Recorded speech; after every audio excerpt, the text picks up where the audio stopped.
Hi guys! What's up? Kamusta po kayo lahat? So I hope everyone's doing okay. So for today guys, gagawa tayo ng general love reading for the collective. Titingnan lang po natin kung ano po ba ang nangyayari sa love life nyo sa ngayon. This is for the collective, meaning this is for the madlang people. The general collective, not specific zodiac signs, okay? So, wala tayong dito pinipinpoint talaga. Or, kino-cover specifically na zodiac sign. So, this is pangkalahatan kung sino man ang makakover, okay? Sa mga viewers natin.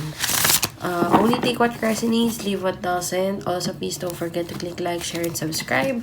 And click the notification bell para din po updated pa tayo sa ating mga bagong readings related to your zodiac signs and horoscopes. Okay? So, tingnan natin, ano ba nangyayari ngayon sa love life ni Collective?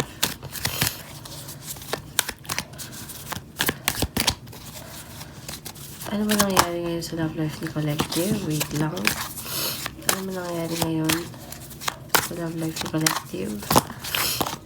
However, intuition, inner knowing. So, may mga nakukuha ka sigurong downloads about a certain situation. May mga bagay ka naiisip or iniisip about a certain situation. Some of you may have new love with you. Some of you ay nakaka-experience or makaka-experience ng renewed hope, okay, pagdating sa love, okay? So, kung nabigo kayo in the past, asahan nyo na merong bagong parating sa inyong pag-ibig, okay? Na maaaring makapagpabigay sa inyo ng bagong hope, okay? Or bagong pag-asa pagdating sa pag-ibig. Ano pa? Sensya na po pala kasi ako sinisipon. Okay. At ako po ay kasalukuyan may sakit talaga.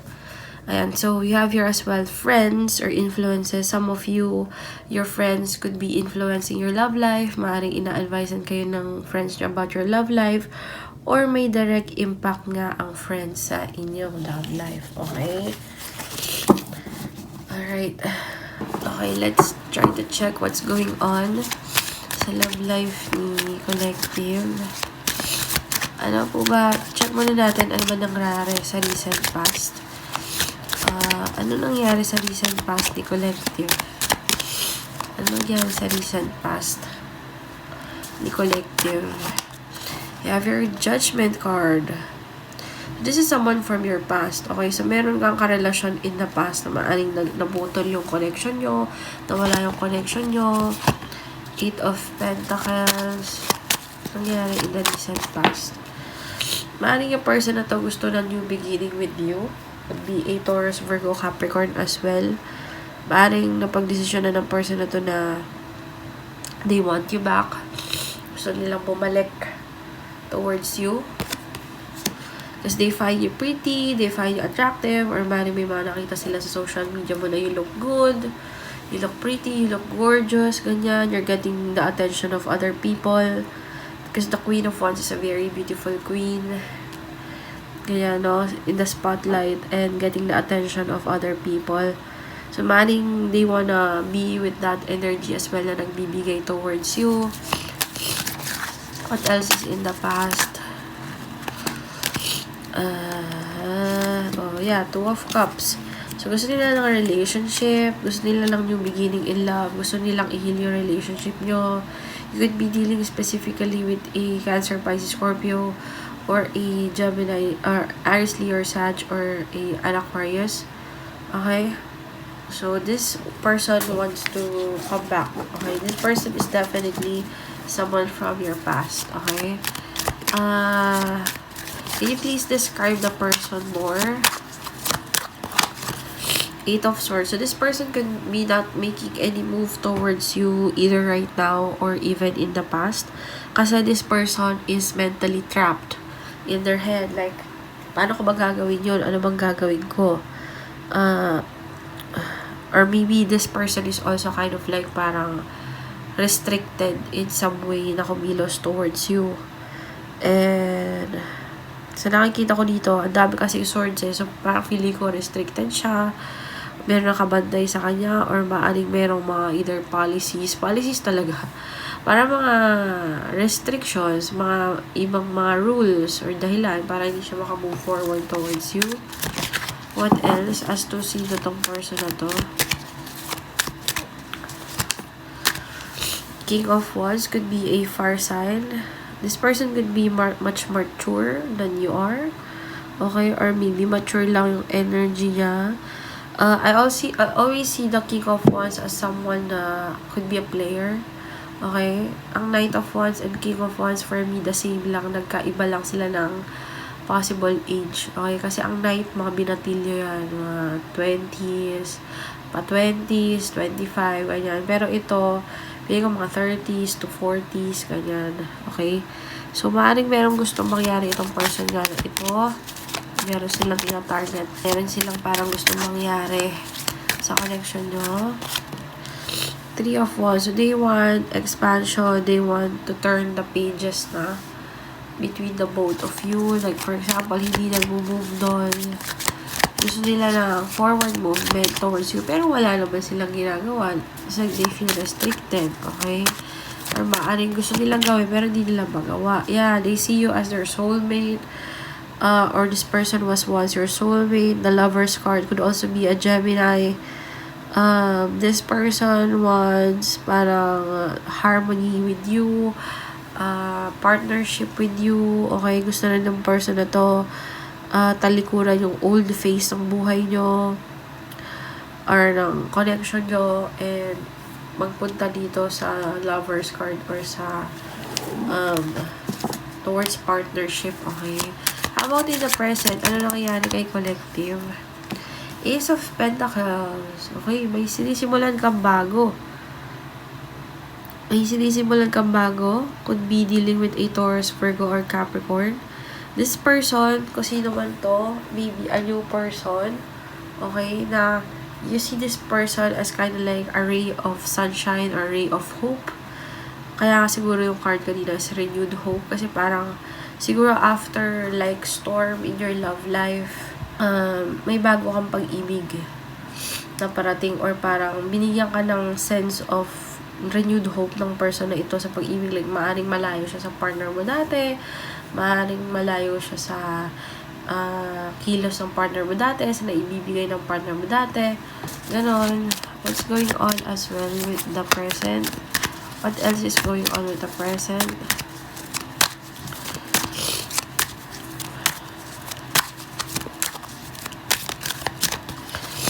What else is going on with the present? So, King of Pentacles, this person really has money. I'm telling you that because the King of Pentacles is a stable king.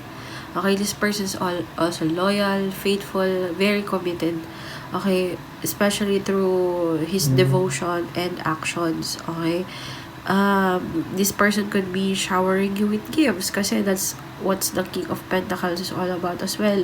Tangible things. Okay, so this person, maaaring tinanaw ka lang nito sa malayo nung una. Tapos ikaw, napapansin ka niya na, I don't know, na maybe, that they can build with you, something like that, no? Maybe in the past talagang malungkot ka, na-notice ka ng person na to, and maybe they want to build with you, okay? They want a relationship with you, they want a solid commitment with you, okay? Ano pa? Present. Yeah, Nine of Cups. Sa tingin ko, ma-fulfill ang wishes mo dito. I think this person sees you as well as their wish fulfillment or vice versa. Maaaring ikaw yung nakakakita ng wish fulfillment dito sa person na ito. I'm seeing na when it comes to tangible things or mga material na bagay, hindi kayo magkukulang ng person na to or parang hindi kayo masasalat. Laging meron when it comes to tangible things or material things kasi this person has that thing, okay? This person has that kaching, okay? This person has money, so your wishes will be granted, especially sa material things, tangible things, fulfillment, stability in life, okay? Ano pa dapat malaman? The collective. right now about their love life. So, meron kang past person na gustong bumalik. Kaso you're in the present already. Meron ka na rin someone else. Okay, what else for you to know? Six of Cups. So, ito yung tao na gustong bumalik from the past. Okay? Six of Cups. Cancer, Pisces, Scorpio energy. What about them? What about them? Page of Swords. This person could be stalking you. Okay. Maaaring yung iba sa inyo, friends nyo, sinasabi na wag nyo na balikan tong person na to. Mga ganyan. Baka kaya siguro may friends or influences yung kanina. Maaaring sinasabi na wag nyo na balikan yung person na yan. Ganyan-ganyan. Na sinaktan ka lang yan. Wag mo na balikan. Okay. This person, kung sino man tong Gemini, Libra, Aquarius, Cancer, Pisces, Scorpio na ito, ang problem kasi dito, gusto niyang gumawa kaso hindi niya ginagawa. Gusto niya mag-offer pero hindi siya nag-offer. Tapos ito, Page of Swords, this person, maaaring binabanan ka rito sa social media, nasustalk to sa'yo. Okay, maaaring kung may makita to online, maaaring may nakita to online or makikita to online na makapagpadalawang isip, okay, kung itutuloy niya pa ba siguro yung pag-offer sa'yo. Okay? So, yung parang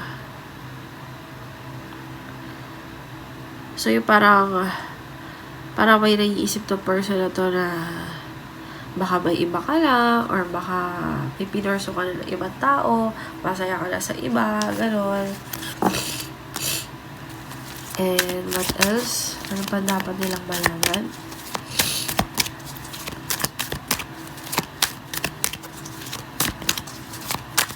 Dapat nilang malaman. Ano next action ng past? Four of Swords. So, typically, baka umatras din naman eventually itong person na to from your past. Kasi parang, it's either may malalaman to or makikita to na you're settled na, okay? Or parang, may malalaman to na ikaw ka-discouraged na siguro or something. Or maaari may makakarating dito na you're already with someone else. Yeah, with the Moon Guard, merong marireveal sa kanya na na-fulfill mo na yung wishes mo with someone else. Okay, so mag-hold back siya sa pag-i-invest sa'yo. Para sabihin niya sa'yo na okay na pala siya eh. And then, parang hindi na siguro ako mag-offer.